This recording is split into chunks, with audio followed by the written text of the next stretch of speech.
মাংস রান্না হচ্ছে আমাদের আজকে। এখন ঘর গুছানোর কাজ চলছে।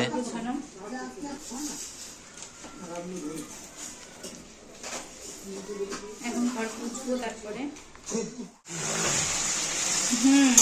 তো মাংসটা আমার কষানো হয়ে গেছে। মুরগির মাংস বেশি না কষানোই ভালো, বেশি কষালে আবার টক টক টক টক হয়ে যায়। কষানি পিস খাবো, সেই জন্য বসে রয়েছি। তো দেখো আমার মাংস লাল লাল হয়ে গেছে, একবারে দেখো, একবারে লাল লাল লেগ পিস।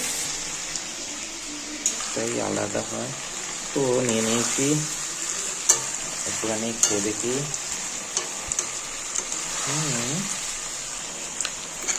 ঠিকই আছে, একটু টকটকের দিকে যাচ্ছে।